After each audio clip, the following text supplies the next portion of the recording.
Assalamualaikum warahmatullahi wabarakatuh. Innal hamdalillah nahmaduhu wa nasta'inuhu wa nastaghfiruh wa na'udzu bihi min shururi anfusina wa min sayyiati a'malina. May yahdihillahu fala mudilla lahu wa may yudlil fala hadiya lahu. Asyhadu an la ilaha illallah wahdahu la syarika lahu wa asyhadu anna Muhammadan 'abduhu wa rasuluh. Sallallahu alaihi wa ala alihi wa ashabihi wa man tabi'ahum bi ihsanin ila yaumiddin. Puji syukur kita panjatkan kehadirat Allah Subhanahu wa taala atas segala limpahan nikmat yang Allah telah berikan kepada kita semua, sehingga pada kesempatan ini alhamdulillah baru saja kita selesai melaksanakan sholat subuh berjamaah dan dilanjutkan dengan ta'lim. Semoga Allah Subhanahu wa taala memberikan kepada kita taufik, inayah serta ilmu pengetahuan dan selalu istiqomah dalam ketaatan kepadanya. Salawat dan salam semoga selalu tercurahkan baginda Nabi besar kita Muhammad sallallahu alaihi wasallam serta para keluarganya dan para sahabatnya dan orang-orang yang senantiasa mengikutinya hingga hari kiamat. Bapak Ibu Allah Subhanahu wa taala, alhamdulillah kita sudah selesai pembahasan tentang bagaimana memberikan peringatan atau menghindarkan diri dari godaan-godaan syaitan dan gangguan-gangguannya. Sekarang kita akan masuk pembahasan yang baru, yaitu ayatun fi jazail a'mal, yaitu bagaimana kita mengedepankan ilmu, amal, dakwah, dan beberapa dalil dalam pembalasan amalan yang kita lakukan. Jadi semata-mata yang kita lakukan berupa amal di atas muka bumi ini bukan hanya beramal begitu saja, melainkan Allah Subhanahu wa taala akan memberikan ganjaran berupa pahala atau akan diberikan keselamatan kelak di hari kiamat. Sehingga orang-orang yang beriman, orang-orang yang mengamalkan suatu amalan yang diperintahkan oleh Allah Subhanahu wa taala, mereka akan diberikan balasan dari Allah Subhanahu wa taala berupa syurga. Semoga kita kelak di yaumul qiyamah dimudahkan segala urusan kita sampai kita dimasukkan ke dalam syurga-Nya. Amin ya rabbal alamin.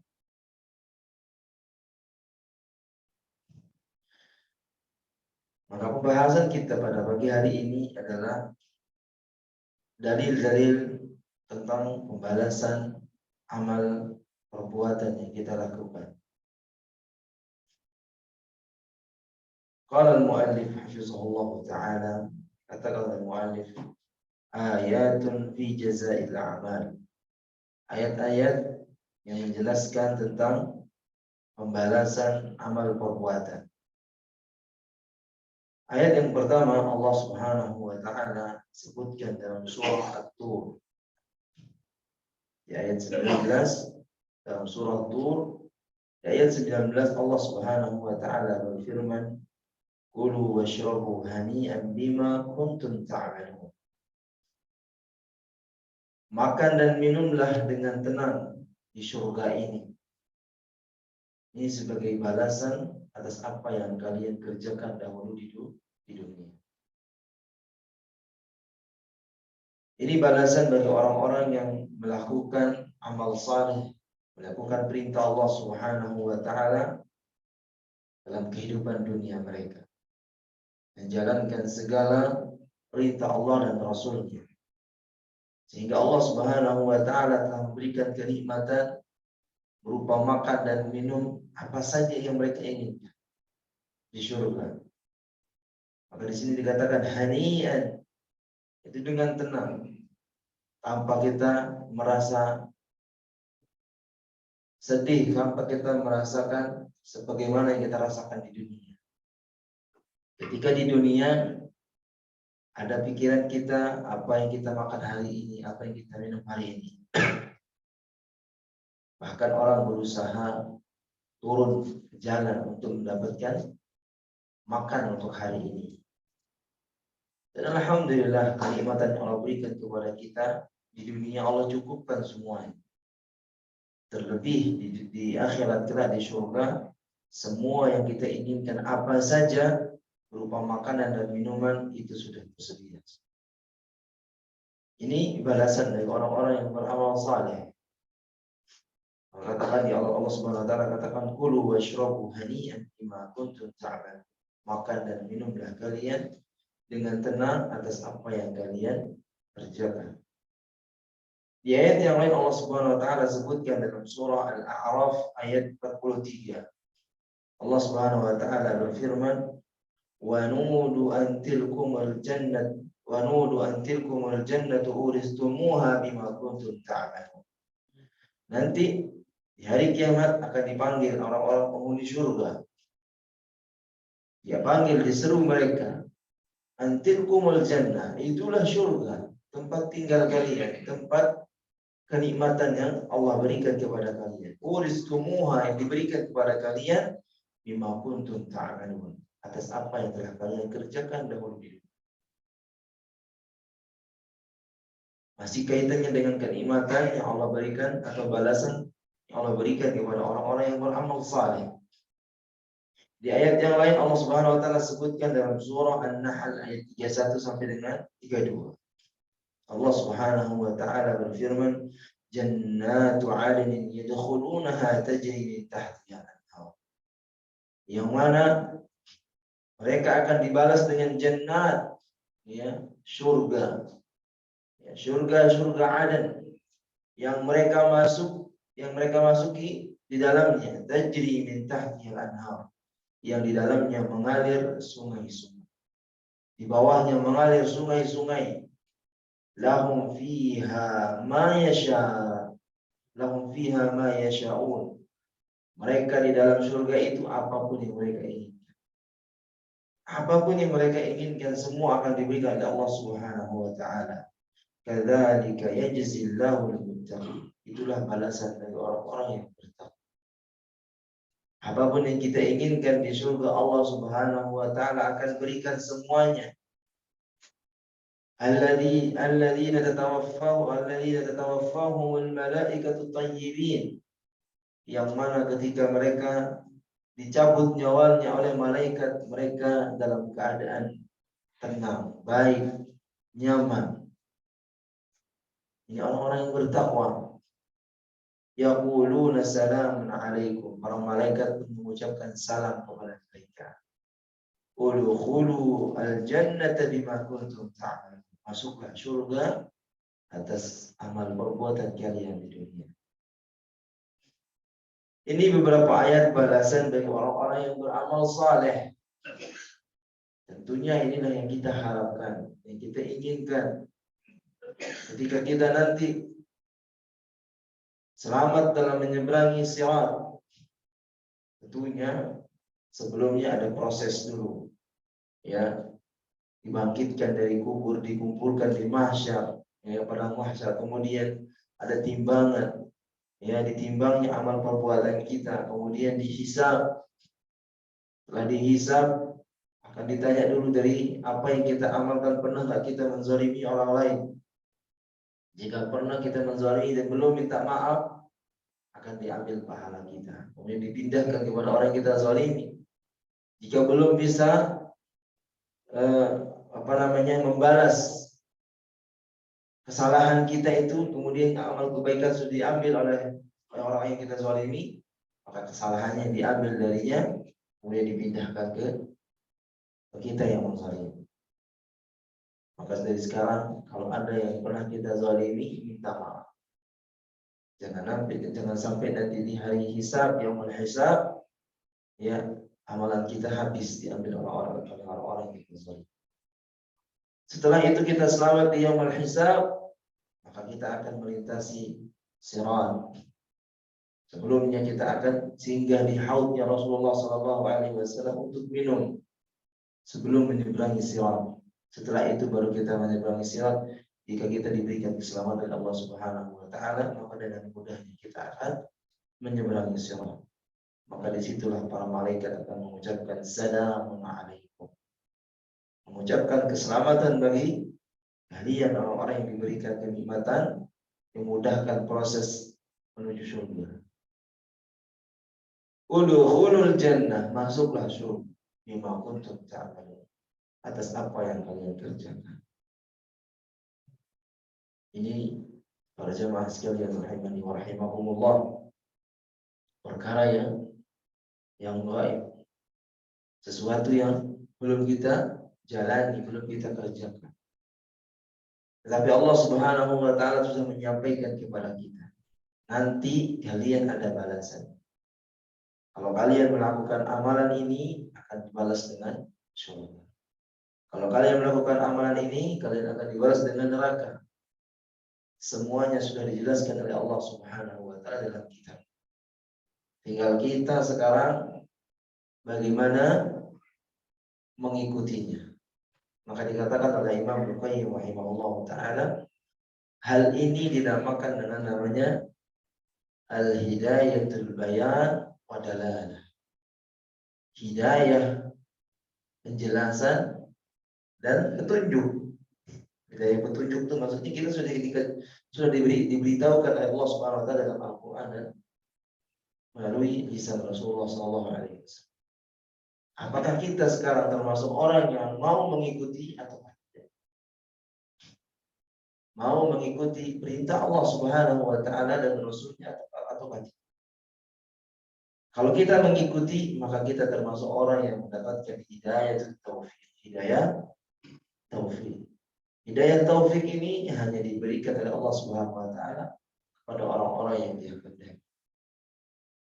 Ketika disampaikan suatu nasihat, disampaikan suatu ilmu pengetahuan, kemudian hatinya tenang, kemudian hatinya menerima nasihat tersebut, maka dia mendapatkan hidayah taufik. Hidayah taufik yang Allah kehendaki kepadanya. Maka dikatakan oleh Imam As-Sa'di rahimahullah taala bahwasanya dalam kitab tafsirnya, dalam tafsir Karimur Rahman, bahwasanya para nabi dan para rasul ditugaskan hanya untuk menyampaikan risalahnya saja. Tidak ditugaskan untuk apa? Menghukumi. Adapun hukuman adanya di tangan Allah Subhanahu wa taala. Apakah orang ini masuk ke surga atau tidak? Itu adalah di tangan Allah Subhanahu wa taala. Tugas Nabi sallallahu alaihi wasallam hanya menyampaikan risalah, menyampaikan apa yang Allah Subhanahu wa taala utus kepadanya. Apakah kita sebagai umatnya sekarang menerima atau tidak? Kalau kita menerima, maka bagi kita keselamatan. Kalau kita menolak, bagi kita kebinasaan, kecelakaan nanti di hari kiamat. Dimasukkan dalam balasan yang buruk, itu berupa neraka jahanam. Maka bagi orang-orang yang beramal saleh, ya, kemudian ketika mereka mendapatkan nasihat dan mereka mengikuti nasihat tersebut, maka mereka telah mendapatkan hidayah taufik. Hidayah taufik. Bagaimana kecintaan Nabi Shallallahu Alaihi Wasallam terhadap pamannya? Padahal dari sisi nasab keturunan, Nabi Shallallahu Alaihi Wasallam berhak mengajak pamannya untuk masuk Islam. Tetapi kata Allah Subhanahu Wa Taala, Innaka la tahdi man ahbabta, walakinna Allah yahdi man yasha. Wahai Muhammad, kau tidak bisa berikan petunjuk kepada orang yang kau cintai. Tetapi hanya Allah Subhanahu wa taala yang akan berikan petunjuk bagi orang-orang yang dikehendaki.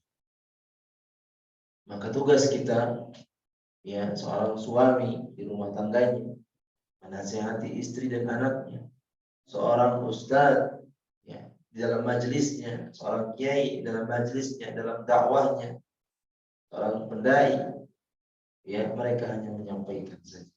Tugasnya hanya menyampaikan, tidak memaksa untuk mengikuti apa yang dia sampaikan. Kalau dia memahami apa yang dia sampaikan, kemudian dia mengikutinya, kemudian dia mengamalkannya, maka orang tersebut mendapatkan hidayah taufik. Hidayah taufik. Yang semoga dengannya dia bisa mengamalkannya dan terus dia bisa istiqomah, kemudian Allah mudahkan ya untuk memasuki surganya Allah Subhanahu wa taala. Nah, ini dia tentang balasan orang-orang yang beramal saleh. Kemudian beberapa ayat yang menjelaskan tentang balasan orang-orang yang beramal keburukan atau beramal saleh. Ya. Sebaliknya dari amal saleh dan saleh. Allah Subhanahu wa taala sebutkan dalam firman-Nya dalam surah At-Tahrim ayat 7. Allah berfirman, "Ya ayyuhalladzina kafaru la ta'tadzirul yawm. Innama tujzauna ma kuntum ta'malun." Nah, nanti di hari kiamat orang-orang kafir, orang-orang yang ingkar kepada Allah Subhanahu wa taala, mereka akan mendatangkan alasan-alasan mereka tidak beriman. Jadi dia membawa alasan di depan Allah Subhanahu wa taala. Tetapi kata Allah Subhanahu wa taala, wahai orang-orang kafir, la ta'tazirul yaum. Jangan kalian cari alasan sekarang. Tidak ada alasan. Kenapa dikatakan tidak ada alasan? Karena ya Allah Subhanahu wa taala di muka bumi ini sudah mengutus seorang rasul untuk menyampaikan risalah. Kemudian menurunkan kepadanya kita. Nih baca kitabnya. Nggak ngerti kitabnya jalan-jalan dibaca, udah ada utusan seorang nabi yang mulia, Nabi Muhammad SAW. Aku telah utus kepada kalian seorang nabi untuk menjelaskan kitab. Dibaca dan dipelajari, diamalkan. Tujuannya supaya kalian selamat dunia dan akhirat.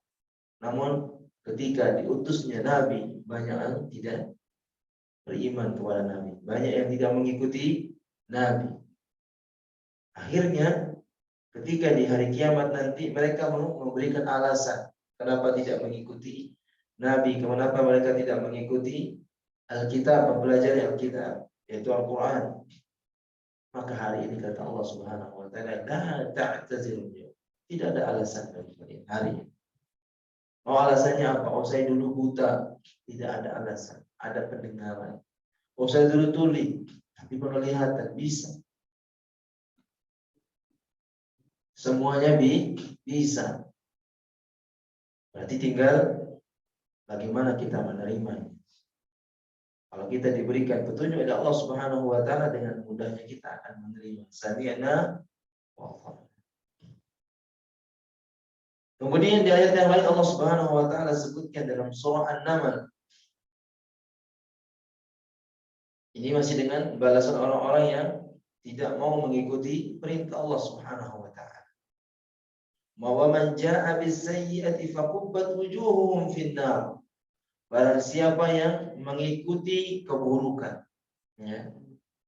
Barang siapa yang mengikuti keburukan, faqubbat wujuhuhum, maka wajahnya akan disungkurkan kemana? Finnar, ke dalam api neraka jahanam. Akan dijemplungkan ke dalam api neraka jahanam. Ma kuntum ta'malun, atas apa yang mereka lakukan. Jadi orang-orang yang melakukan amal keburukan, ya balasannya juga ada. Yaitu di mana? Di neraka jahanam atas apa yang mereka lakukan. Kemudian ini ayat sebelumnya disebutkan dalam surah Al-Ankabut.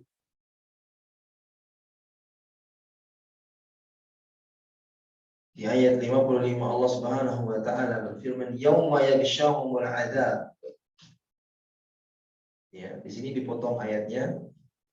Namun ayat lengkapnya Allah Subhanahu wa taala menyampaikan dalam firman-Nya, "Yauma yaghshahumul 'adzab."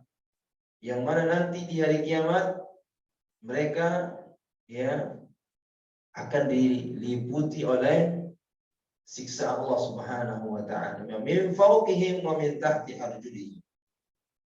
Ya, mereka akan diliputi oleh siksa Allah Subhanahu wa taala, baik dari atas maupun dari bawah kaki mereka. Allah musta'an. Mereka akan diliputi oleh siksaan Allah Subhanahu wa taala dari bawah maupun dari atas. Siksaan yang begitu berat bagi mereka. Apa yang mereka katakan? Allah Subhanahu wa taala katakan kepada mereka, "Wa yaqulu dzuqu ma kuntum ta'malun." Dan Allah Subhanahu wa taala katakan kepada mereka, rasakan apa yang kalian telah dapat kerjakan dari keburukan di atas muka bumi. Ini balasan dari orang-orang yang melakukan keburukan, ya, melakukan kejahatan, ya, melakukan, ya, dosa dan maksiat. Maka Allah Subhanahu wa taala akan menyiksanya dari atas sampai bawah kaki. Ini balasan dari orang-orang yang melakukan keburukan. Dalam ayat yang lain Allah Subhanahu wa taala sebutkan dalam surah Yasin di ayat 54. Allah Subhanahu wa taala berfirman, "Fal yaum la tuzlamu nafsun syai'an wa la tujzauna illa ma kuntum ta'malun." Hari ini, di hari kiamat nanti, ya, la tuzlamu nafsun syai'an. Tidak akan dizalimi jiwa ini sedikit pun, ya. Tidak akan dizalimi oleh Allah Subhanahu wa taala sedikit pun. Ya, wala tujzaun, tidak akan diberikan, ya, balasan kecuali apa yang telah mereka kerjakan. Ya, imma dia kerjakan kebaikan, maka Allah Subhanahu wa taala akan memberikan kenikmatan syurga. Imma dia lakukan keburukan, maka Allah Subhanahu wa taala akan membalasnya dengan neraka jahanam. Waliyahzubillah. Maka para jamaah sekalian rahimani wa rahimakumullah, di sini Allah Subhanahu wa taala telah memberikan penjelasan kepada kita semua. Sudah ada arahnya. Kalau kita melakukan kebaikan, kenikmatan surga yang menanti. Kalau kita melakukan keburukan, maka siksaan neraka jahanam yang akan menanti kita. Pilihannya ada di tangan kita semua. Allah sudah memberikan kepada kita irsyad, petunjuk. Ibaratnya sekarang ada dua jalan, ya, ketika kita berada di suatu tempat, ya, dengan tujuan kita akan mengharapkan keselamatan. Dua jalan ini sudah jelas. Ini jalan yang baik, ini jalan yang buruk. Mana yang kita ikuti? Kalau ada yang ingin coba-coba, sudah. Nanti balasannya akan dirasakan di akhirat. Kita coba jalan ini dulu. Nanti setelah ini baru kita pindah ke jalan yang lain. Tidak bisa seperti itu. Jadi, ya, Allah Subhanahu wa taala sudah memberikan penjelasan kepada kita dalam Al-Qur'an dan mengutus orang rasul untuk menjelaskan semuanya. Maka dikatakan di sini, yubayyinullahu ta'ala anna masirul khalaiq ala tafawuti darajatihim wa darakatihim la yakunu illa bil a'mal wa bil amal salih aw al talih yus'idul insan aw yashqa. Maka Allah Subhanahu wa taala telah menjelaskan semuanya perjalanan hamba-hambanya. Sudah dijelaskan bagaimana tinggi derajat amalan mereka. Ya, tingkatan derajat amalan orang-orang berbeda-beda. Ada orang hanya beriman saja. Ketika ditanya apakah kamu beriman kepada Allah, beriman. Ya, tapi dia tidak sholat. Ya, dia Islam di KTP-nya tapi tidak sholat. Atau, ya, dia sholat tapi hanya sekedar sholat, tidak meyakini tentang sholat itu adalah kewajiban sebagai seorang muslim. Hanya ikut-ikutan saja. Kalau nggak dipaksa untuk sholat, dia nggak mau sholat. Ya, banyak seperti itu orang-orang yang mengaku dirinya Islam, tapi mereka tidak sholat, atau mereka sholat namun hati mereka kosong. Ya, tidak meyakini dengan sholat itu adalah kewajiban yang Allah perintahkan kepada. Ya, maka derajat amalan orang-orang ini berbeda-beda. La yakunu illa bil amal. Semuanya itu ditentukan dengan amal perbuatan. Amal perbuatan di sini banyak, berupa lisan. Ya, kita berzikir, kita membaca Al-Qur'an. Kemudian kaki kita yang melangkah menuju kebaikan, tangan kita memberikan kebaikan, yang mata kita melihat kepada kebaikan, telinga kita mendengar kepada kebaikan. Makanya itulah definisi dari iman. Qaulun bil lisan wa i'tiqadun bil janan wa amal bil arkan. Ya, yazidu bi ta'atir rahman wa yanqusu bi maksiat bi ta'atir syaitan. Itu definisi dari iman adalah qaulun bil lisan, mengucapkan dengan lisan. Apa yang kita ucapkan dengan lisan, semua amal ucapan-ucapan yang baik. Berzikir, baca Al-Qur'an, berdakwah, ya, bernasihati, mengajar. Ya, ini adalah qaul bil lisan, ucapan dengan lisan. Wa i'tiqadun bil janan wa iqraru bil janan, menetapkan, meyakini dengan hati. Apa yang kita yakini dengan hati selama itu kebaikan, perintah Allah, maka kita yakini itu telah benar datang dari Allah Subhanahu wa taala. Wa amalun bil arkan, dan kita melakukan beramal dengan anggota badan kita. Semua mata kita beramal, ya, dengan melihat kebaikan. Kemudian telinga kita juga beramal dengan mendengar ayat-ayat Allah Subhanahu wa taala. Kemudian kaki kita juga melangkah menuju kebaikan. Tangan kita melakukan kebaikan juga dengan cara memberi, menolong, membantu orang-orang yang membutuhkan bantuan. Yazidu bi ta'atir rahman, yang mana iman itu bertambah apabila kita taat kepada Allah Subhanahu wa taala, wa yanqusu bi ta'ati syaitan, dan akan berkurang iman kita apabila kita senantiasa mengikuti perintah syaitan. Jadi ini semuanya dengan amalan. Apabila amal saleh atau taleh, entah dengan amalan kebaikan maupun amal keburukan. Yus'idul insan atau yashqa. Dia akan mendapatkan kebahagiaan atau sebaliknya akan mendapatkan kesengsaraan. Jadi semua ada balasan. Dan sekarang sudah kita tahu, ya, sudah kita jelaskan balasan bagi orang-orang yang beramal saleh, mereka akan mendapatkan surga, dan balasan dari orang-orang yang beramal keburukan, mereka akan ditempatkan di neraka jahanam. Para jemaah sekalian rahimani wa rahimakumullah, maka di sini selesai tentang dalil ayat, ya, dari Al-Qur'an yang menjelaskan balasan bagi orang-orang yang, ya, melakukan amal kebaikan atau keburukan. Kemudian di sini disebutkan ada dua hadis yang disampaikan oleh Nabi Shallallahu Alaihi Wasallam. Hadis yang pertama ini hampir sama teksnya, cuma beda perawi dari sahabat. Yang pertama adalah dari Ibnu Mas'ud radhiyallahu anhu. Ada Ibnu Mas'ud radhiyallahu anhu anna Rasulullah sallallahu alaihi wasallam qala: لا تزول قدم ابن آدم يوم القيامة من عند ربه حتى يسأل عن خمس: عن عمره فيما أفناه، وعن شبابه فيما أبلاه، وعن ماله من أين اكتسبه وفيما أنفقه، وماذا عمل فيما علم. Hadis ini diriwayatkan oleh At-Tirmidzi. Kemudian hadis yang kedua dari Abi Barzah radhiyallahu anhu, qala Rasul sallallahu alaihi wasallam la tazulu qadam 'abdin yawmal qiyamah hatta yus'al an 'umrihi fima afna, wa an 'amalihi fima fa'al, wa an malihi min ayna iktasabahu wa fima anfaqahu, wa an jismihi fima abla. Akhrajahu At-Tirmidzi wa sahahahu Syekhuna rahimahullahu ta'ala.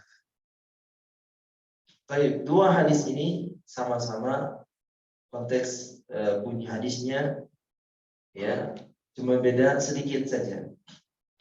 Kalau hadis yang pertama mengatakan la tazulu qadama ibnu Adam, tidak akan bergerak kedua kaki anak Adam pada hari kiamat min indi rabbi, di sisi Allah Subhanahu wa taala, tidak akan bisa bergerak.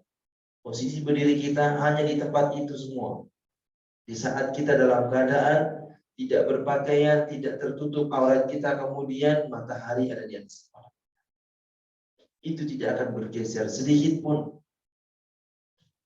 Ya, kalau di pelatihan TNI atau tentara-tentara yang ini, itu semua harus siap siaga, ya, mendengarkan panglimanya,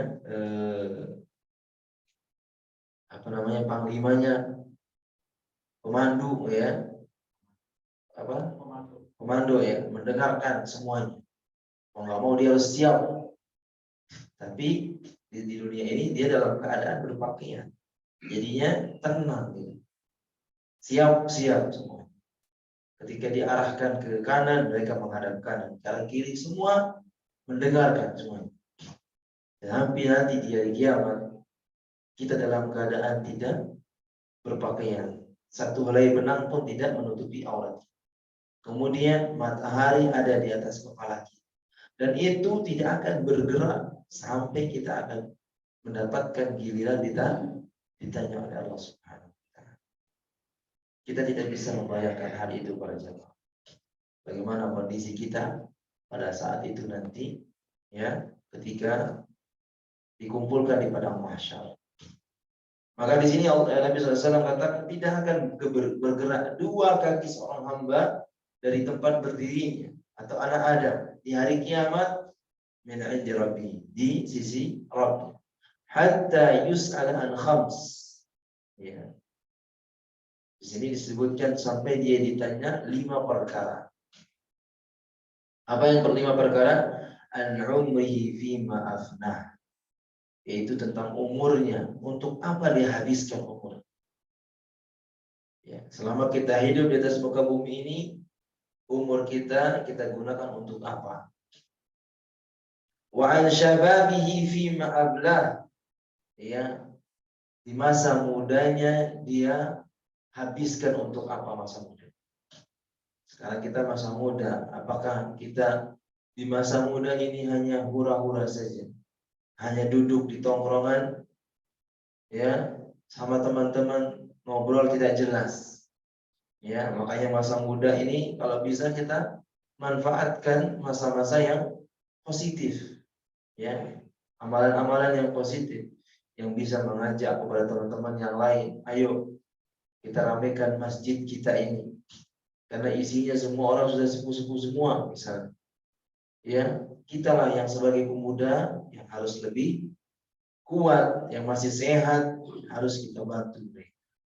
Karena siapa lagi generasi kalau kita tidak membiasakan dari sekarang, ya, masa muda ini, kalau kita tidak membiasakan diri sekarang, siapa lagi generasi yang akan meneruskan orang-orang yang sudah sepuh di masjid kita? Tidak ada. Maka kita sebagai orang pemuda harus punya, ya, semangat yang tinggi untuk beribadah kepada Allah Subhanahu wa taala. Ya, memang kembali lagi kepada hidayah.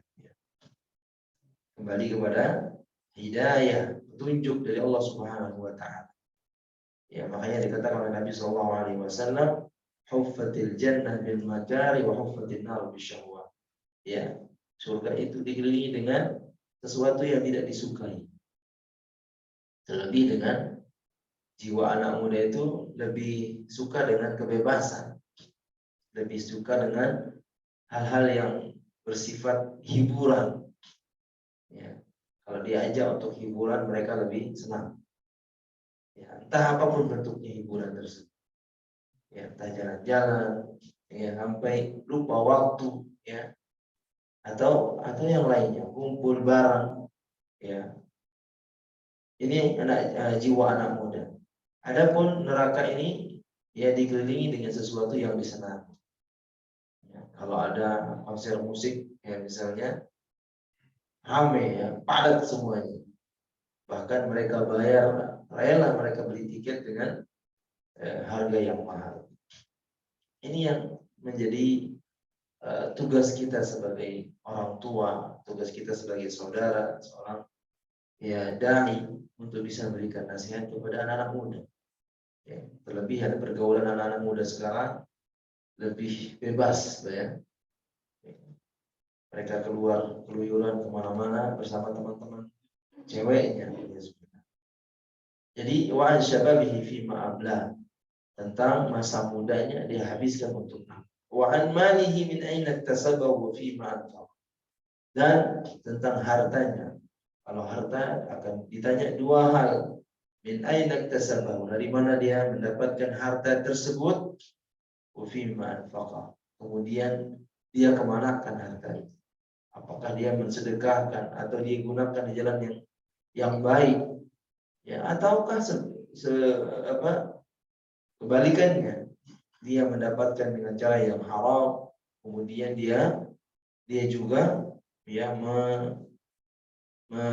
menggunakan harta tersebut di tempat yang haram. Wa madza 'amila fi ma'alim, kemudian apa yang dia amalkan dari ilmu yang mereka dapat. Sekarang kita sudah mendapatkan ilmu, apakah kita bisa amalkan ilmu kita ataukah tidak? Ini akan menjadi tanggung jawab kita nanti di hari kiamat. Dulu ya ada kajian subuh di Masjid Mujahidin. Ya, ada ilmu pengetahuan tentang balasan bagi orang-orang yang beramal saleh. Kenapa kamu tidak amal? Nah, alasan kita enggak ada lagi nanti di hari kiamat.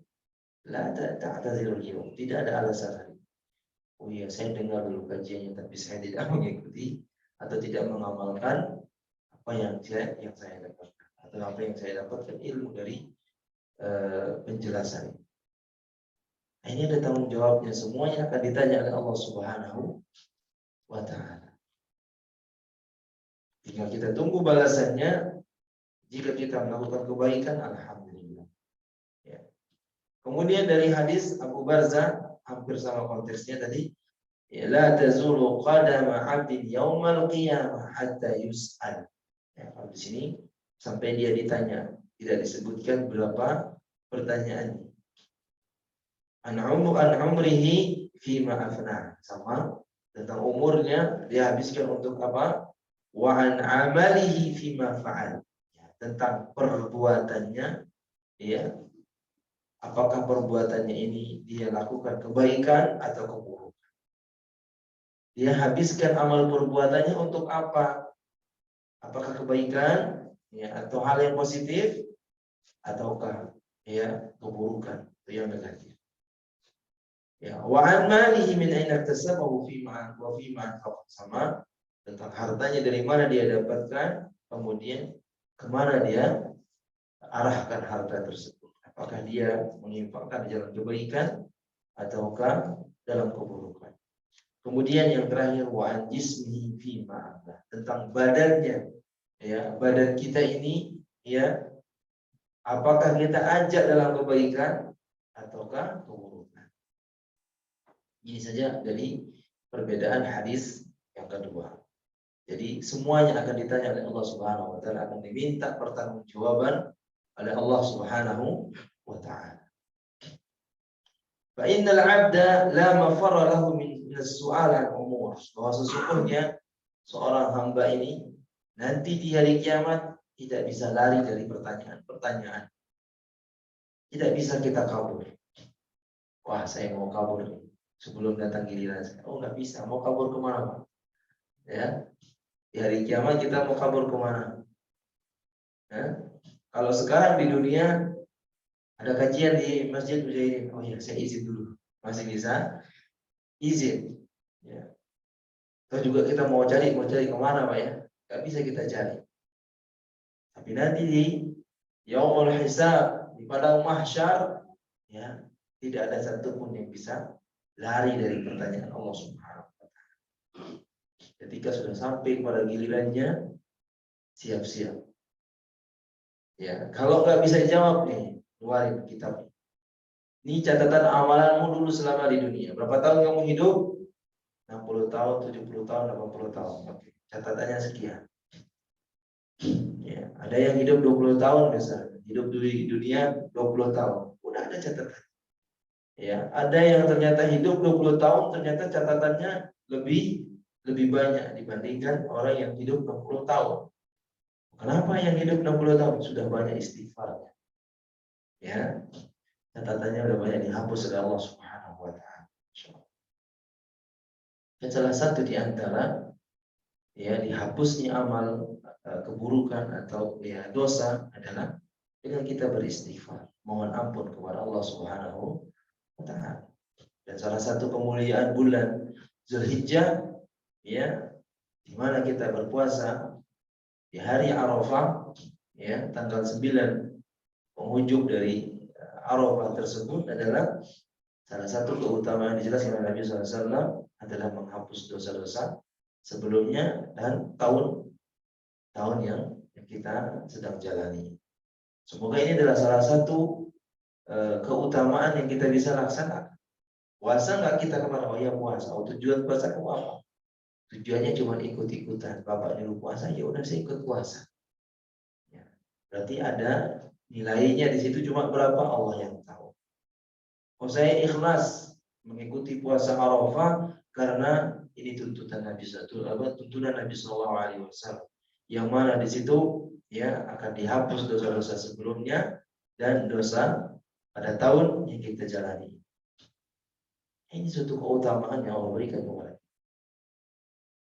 Maka dari itu para jamaah sekalian rahimani wa rahimakumullah, kita nanti di kiamat tidak bisa kabur, tidak bisa lari dari pertanyaan Allah Subhanahu wa taala. Al-umrihi fima afnah afil birri wat taqwa am fil ismi wal udwan. Tentang umurnya dia habiskan untuk apa? Apakah untuk kebaikan dan ketakwaan atau sebaliknya? Ya, permusuhan dan dosa.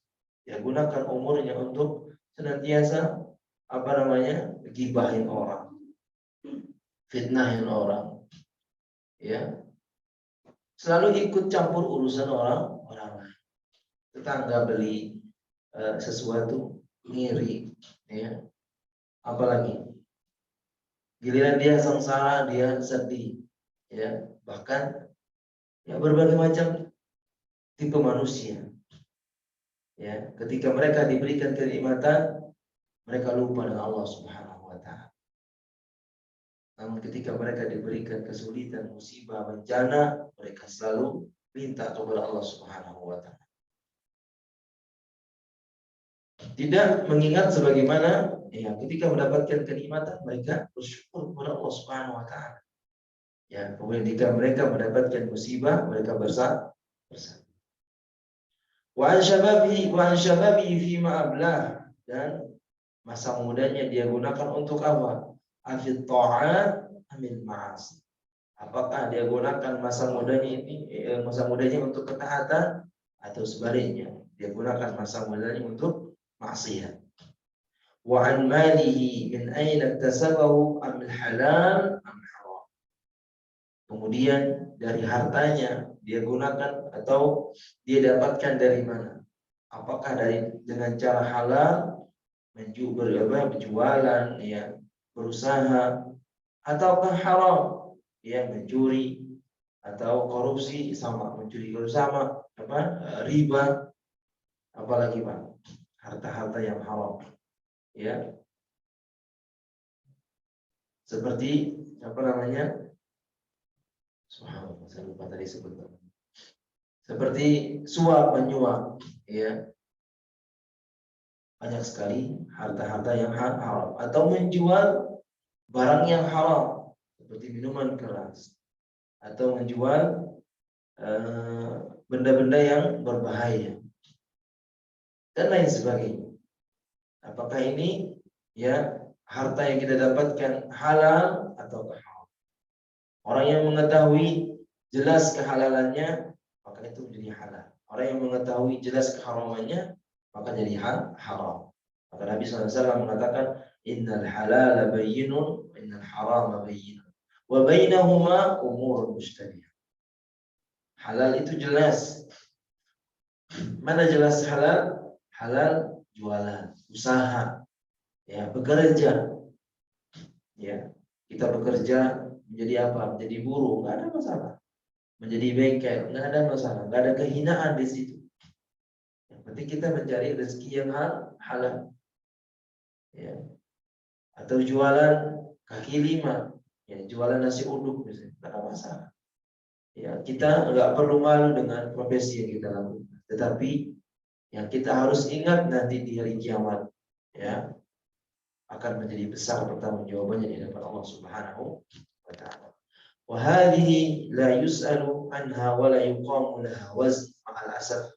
Bal hammul akbar an tujamma' al-amwal sawa'un kanat haraman aw halalan aw mashbuha wa ma an yusamma al-ba'ith lil-amal an shaghir fi masrif ribawi illa wasara alayhi aw fi masna'i dukhan illa wasa ilaihi innahu yajri bila taraddud li ayyi amalin yusmiru mala. Ya, ada seorang, ya, yang tujuannya hidup hanya ingin mengumpulkan harta saja. Yang penting saya ngumpulin harta. Saya ngumpulin harta yang banyak. Terserah saya mau dapat uangnya dengan cara yang halal atau haram atau syubhat. Nah, syubhat ini yang lebih berbahaya. Ya, kalau halal jelas kan, tadi misalnya kita jualan baju, kita ambil dari agentnya, harganya 5.000, kita jual 6.000, 7.000, dapat untung 2.000. Ada masalah, ini jelas. Keuntungan ini halal. Wa ahallallahu al-bai'a wa harrama riba, kata Allah. Allah menghalalkan jual beli dan mengharamkan riba. Ya, jual beli padahal hampir sama sistemnya dengan riba tadi. Kalau kita sekarang misalnya sistem riba itu bagaimana, Pak? Beli motor harga aslinya 12 juta atau 16 juta atau 17 juta. Yang baru 17 juta. Ya. Tapi belinya sistemnya kredit. Mau berapa tahun lagi? Ya, sekian tahun, ya. 3 tahun. Ya, berapa maksimal, Pak? Maksimal 4 tahun ya? Ada. Oh, 5 tahun. Dihitung per bulan ternyata harga yang 17 juta itu ini sampai lebih, bahkan 30 jutaan ya, bisa. Berarti berapa keuntungan yang didapatkan? Yang lebih untung di sini siapa? Ya, penjualnya. Padahal kalau kita beli tadi dengan harga cash, harganya 17 juta. Bukan kita jualan. Iya, jualan, tapi sistem yang seperti ini riba. Ya, dapat keuntungan ternyata setelah dikalkulasikan berapa tahun dia sekitar berapa keuntungannya, Pak? Kalau misalnya 28 sampai 30 juta, udah hampir 13 juta. Padahal itu satu poin atau satu barang, satu motor. Nah, sekarang bukan satu motor lagi yang dia jual. Ya, jutaan motor, ya, di berbagai macam daerah. Belum lagi mobil. Ya. Atau sistem pinjaman, ya, misalnya nih saya kasih pinjaman, kamu harus kembaliin 1 juta, kamu kembaliin 1,2 juta, saya kasih kamu jangka waktu setahun saja. Ya, jauh sekali perbedaan. Yang untung siapa? Uangnya kembali, dia juga dapat keuntungan. Ya, nah, ini kerugian atau sistem riba yang Allah Subhanahu wa taala haramkan. Adapun jual beli, ya, sesuai dengan keuntungan yang, jangan terlalu melampaui juga. Ya, mau cari keuntungan walaupun tidak halal, nggak boleh. Misalnya dia beli 5.000, dia jual 50.000. Nah, ini jauh sekali. Ini tidak boleh. Harga 5.000 kita jual harga 7.000, berapa masalah. Dapat keuntungan 2.000, yaitu adalah halal 2.000-nya bagi kita. Maka ini hal yang halal. Makanya kalau orang yang ingin mengumpulkan harta, dia nggak mau tahu. Dia mau dapatkan harta dengan cara yang halal ataupun yang haram. Kemudian yang syubhat itu bagaimana? Syubhat ini di antara keduanya. Ya, di antara keduanya sekarang tiba-tiba di jalan nemuin dompet. Wah, ini dompet nih, ada isinya 500.000. Diambil duitnya, dibuang dompet. Ya, oh, udah, ini kan duit. Ya, saya lagi lapar, saya lagi nggak ada uang. Halal ini. Dari mana dia sebut itu halal? Ya, Dari mana dia sebut itu halal? Kan saya nemukan duit. Iya. Tapi ini perkara syubhat, tidak boleh kita makan. Makanya orang yang warok, ya, warok ini adalah ketakwaannya sudah sangat tinggi sekali. Dia merasa kehilangan duit, hilang uangnya. Tadi saya di kantong saya ada 100.000, tapi nggak tahu jatuh. Nah ini ada duit nih. Siapa punya duit? Nggak berani dia ambil, padahal jumlahnya 100.000. Nggak berani dia ambil duit 100.000 itu, dia biarin aja. Ini kayaknya bukan duit saya. Ini orangnya yang warok. Nah, kaitan jadi dia tadi temukan duit, kemudian dia ambil duitnya. Dia mengatakan ini halal, karena apa? Saya nemukan duit. Dari mana halalnya? Sedangkan kewajiban kita apabila menemukan uang, kewajiban kita adalah apa? Mengumumkan uang tersebut siapa yang memiliki. Atau kalau menemukan dompet lebih jelas lagi. Pasti di situ ada KTP-nya, ada alamatnya. Ya, kalau ternyata tetangga kita, ya sudah tinggal ketok pintunya, assalamualaikum Pak. Tadi saya temukan dompetnya di jalan. Pas dicek duitnya, oh pas, duitnya nggak ada yang kurang. Selamat. Nina, saya kasih imbalan karena kamu telah berbuat jujur, ngantarin dompet saya. Nah, ini halal. Tapi kalau dia ambil duitnya kemudian dia lempar dompetnya, oh, udah terserah, saya nggak mau tahu. Ya, ini adalah perkara syubhat. Ya, memang dia dalam keadaan membutuhkan, tapi sebutuh-butuhnya kita tidak harus melakukan dengan cara yang haram, yang salah, yang syubhat. Atau yang syubhatnya lagi gini, ya, ada tetangga kita yang memelihara rumputnya hijau sekali. Nah, kemudian kita punya pemeliharaan kambing, kata. Kita nggak pernah ngelarang kambing kita untuk makan di rumput orang yang sedang, ya, dia melihara rumput bagus, cakep rumputnya. Tujuannya ingin lihat hijau aja. Tiba-tiba kambing ini masuk aja ke dalam rumputan yang hijau tersebut, dimakan sama kambing. Setelah dimakan rumputan itu, wah, kenyang kambingnya pulang. Dan pemilik dari kambing ini nggak mau hiraukan, dia mau makan di mana saja terserah. Atau tanaman-tanaman para petani di sawah. Kayak apa contohnya? Kacang panjang atau jagung, daun-daun jagung. Dia melihara kambing di situ, dia makan daun-daunannya. Ini perkara boleh atau tidak? Halal atau haram atau syubhat? Ini syubhat. Ya, jika kambingnya kenyang dengan barang-barang syubhat atau dengan rumputan-rumputan yang hijau seperti itu, ya, milik orang tanpa minta izin, jadi kambing ini jatuhnya kemana? Ke halal atau ke haram? Ini namanya syubhat. Bingung kita untuk menjawab. Tetapi kalau dia sudah minta izin sama pemilik rumput, boleh nggak kambing saya di sini makan, atau saya ambil rumputnya di aritnya untuk makan kambing, silahkan, kata pemiliknya, maka ini halal. Tapi kalau dia tidak pernah minta izin, tiba-tiba dia langsung masukin kambingnya ke sana, makan di situ tanpa minta izin. Ternyata tiba-tiba si pemilik sawah atau pemilik rumput itu marah. Siapa suruh kamu masukin kambingnya ke sini untuk ini rumput saya pelihara, ya, supaya hijau. Maka kita harus ganti rugi. Oh, minta maaf dan ganti rugi. Ini berapa biayanya tadi? Saya ganti rugi. Harus seperti ini sikap kita. Jangan sok-sok, saya kan melihara kambing, yang makan kan kambing, bukan saya. Tapi yang punya kambing siapa? Ini jadi tanggung jawab kita. Ya, ini namanya perkara syubhat.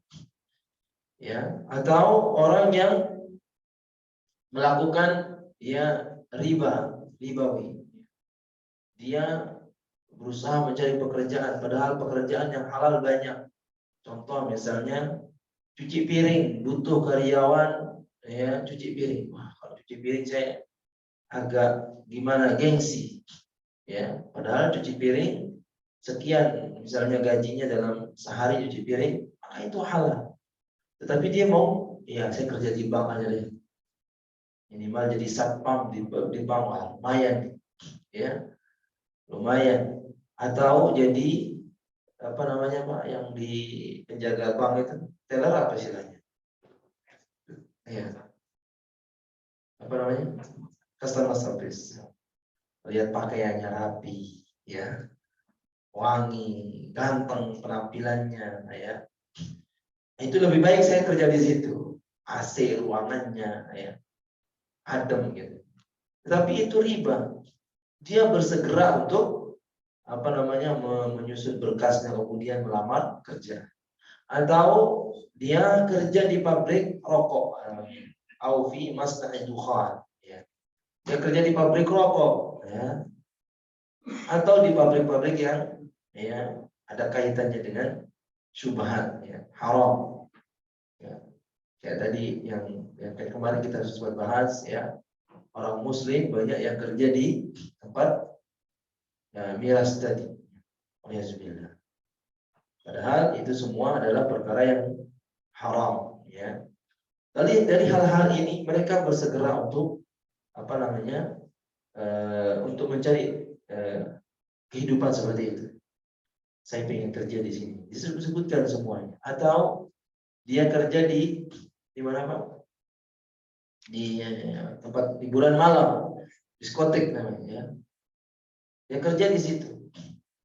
Ya, dia walaupun pekerjaannya yang dia jual, ya, nggak mungkin keluar dari jualan yang seperti itu. Pasti mereka jualan minuman khamr. Pasti. Ya. Atau fasilitas yang mengajak kepada kemaksiatan. Waliyahzubillah. Maka jualan-jualan yang seperti ini jatuhnya kepada yang haram. Maka poinnya adalah jangan hanya kita bisa mengumpulkan uang saja, harta saja, tetapi kita tidak tahu kejelasannya apakah itu haram ataukah halal atau syubhat, kita tidak tahu. Maka kesimpulannya dari sini semua adalah kita harus betul-betul selektif, ya. Ini halal, ini yang kita makan. Ini haram, ini yang kita tinggalkan. Jangan sampai kita berikan barang yang haram untuk dimakan oleh istri dan anak keluarga kita. Karena kata Nabi Shallallahu Alaihi Wasallam, "Kullu lahmin nabata min suhtin fannaru aula biha." Semua daging yang tumbuh dari makanan yang haram, ya, maka fannaru aula biha, maka neraka jahanam yang lebih utama bagi. Jangan pernah kita berikan istri, anak, keluarga kita dari makanan yang haram. Waliyahzubillah. Maka ini penyampaian saya. Ya, kurang lebihnya saya mohon maaf, mungkin ada pertanyaan. Insyaallah kita akan lanjutkan di pertemuan yang akan datang. Silakan, Pak. Waalaikumsalam. Jika kita menjual penjualan barang, sebetulnya maksimal berapa persen boleh? Maksimal.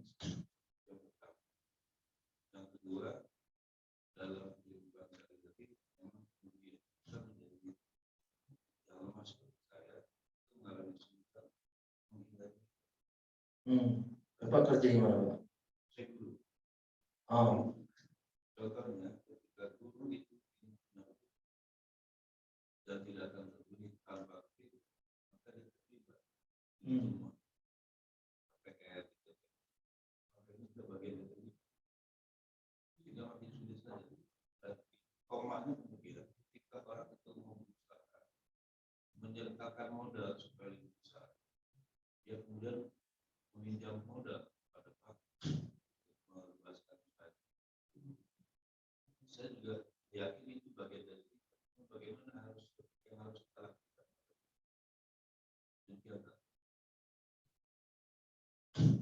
Baik. Itu aja pertanyaannya, Pak. Ya, Allah, saya pertanyaan yang kedua agak lumayan. Ini memang bukan jurusan saya, ya. Kalau mau lebih ini pertanyaan ini bisa disampaikan melalui Ustadz Irwandi Hafizahullah Ta'ala. Jadi karena bukan jurusan saya dalam bidang, nggak tahu sebenarnya. Saya juga nggak banyak tahu tentang istilah KPR atau apa. Itu saya masih awam sekali. Makanya saya selalu menghindar yang namanya kredit. Kalau saya misalnya butuh beli sesuatu, ya misalnya contoh ya yang paling kecil HP, misalnya HP Ya, dulu alhamdulillah saya kredit HP, tapi kreditannya alhamdulillah tempat teman yang syar'i. Sistemnya apa namanya? Kita sebelum datang barang kita sudah diskusi dengan fix gitu. Misalnya harga HP 3 juta. Ustaz, HP-nya 3 juta. Ya. Antum jual berapa ke saya? Saya ambil ke 3.100.000. Oke, nggak ada masalah. Berarti setor ke antum berapa? Misalnya antum store ke saya 500 atau 300, nggak ada masalah. Yang penting jumlahnya 3.100.000. Berarti dia beli ke temannya mungkin harga 2.900.000 ya mungkin ya, atau 3 juta tadi dia cuma ngambil keuntungan 100.000. Boleh, ada masalah. Ya, jadi pertanyaan yang pertama tadi, berapa keuntungan yang bisa kita ambil dalam jualan? Maka ini jawabannya juga Ustaz Irwandi yang berikan jawaban. Nggak ada masalah sebenarnya keuntungan itu berapa saja, nggak ada batasan selama tidak ada penipuan ya dari barang tersebut. Selama tidak ada penipuan. Ini misalnya jual apa ya? Jual madu misalnya. Saya jual madu soalnya. Jual madu. Dia katakan madunya asli, ya, harganya 1 juta, misalnya. 1 juta dalam bentuk 1 dirigin kecil. Ya. Tetapi ini madu bukan asli. Jadi dia bohong. Ya, dia bohong dengan barang tersebut. Maka haram hukumnya di sini. Ya. Kalau yang betul-betul asli madunya, kemudian kita rasakan khasiatnya, maka itu manfaat juga, nggak ada masalah dari sisi harga. Ya, jadi ini dikatakan oleh Ustaz Irwandi hafizahullah taala. Beliau lebih paham dalam ilmu fikih kontemporer dan sebagaimana jual beli tadi. Ini yang saya pahami. Silahkan ya, bahkan kata beliau bisa sampai lebih dari apa yang kita inginkan, itu tidak ada masalah. Tapi lihat dari kadar ya barang yang kita ingin jual. Itu aja sih. Kita mau jualan apa misalnya yang sederhana saja. Jualan gorengan gitu. Masa ada harga gorengan sampai 10.000 satu gorengan. Ya. Mungkin kalau gorengannya terbuat dari ayam, ada dagingnya, ada apa di dalamnya, ada masalah. Ya kan, sesuai lah dengan gorengan itu. Tetapi ini gorengan dari tahu dan tahunya kosong, nggak ada apa-apanya dalam. Tapi di harga 10.000. Ya. Tetapi kalau kita lihat banyak sekali perbedaan. Mungkin Bapak pernah baca kalau harga minuman di pinggir jalan, minuman apa Pak? Coca-Cola, ya. Contohnya Coca-Cola. Di pinggir jalan harganya berapa Pak? Ya, 1 kaleng 7.000. Dipindah sekarang Coca-Cola ini ke hotel berbintang 5. Berapa harganya? 30 sampai 60.000. Kenapa bisa berubah harganya? Mungkin karena pajaknya besar, nggak ada masalah. Nah, di situ nggak ada masalah, berarti mengambil keuntungan berapa nggak ada masalah. Kopi di pinggir jalan harganya berapa Pak? 3.000, ya. Bisa ngopi berapa jamaah silahkan kalau di pinggir jalan. Tapi jangan macam-macam di bandara atau di Starbucks ngopinya kopi biasa aja. Harganya berapa Pak? Mungkin saya belum pernah beli Starbucks. 40. Subhanallah. Jauh sekali 3.000 sama 40. Tapi pajaknya besar. Ya, itu dia. Jadi memang ada tingkatan-tingkatan. Maka ya semuanya dibolehkan saja, tetapi jangan ya disesuaikan. Jangan jual kopi kapal api ya, kopi pahit pinggir jalan harga 50, nggak ada yang beli Pak. Jadi tutup semuanya. Ya, nggak ada yang beli. Ya, bawanya pakai sepeda, harganya 50.000, masya Allah. Nggak ada yang beli. Ya, jadi keuntungan boleh saja. Adapun kaitannya dengan kredit tadi, saya belum lebih apa namanya, belum paham tentang KPR, istilah KPR itu saya nggak paham karena saya belum mendalami itu semua.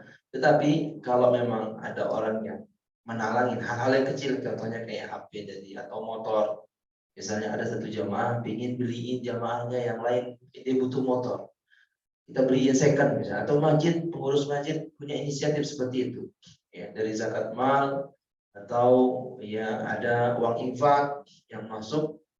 Ini jamaah butuh motor untuk jualan. Ada nggak di antara jamaah yang mau bantu? Oh, saya bantu, siap bantu. Ya, seperti ini yang dilakukan oleh Nabi SAW. Ada jamaah, ada sahabat yang tidak punya pekerjaan. Ada nggak yang mau bantu? Ya, dibantu dengan 2 dinar. Ya, 1 dinar digunakan untuk 2 dirham.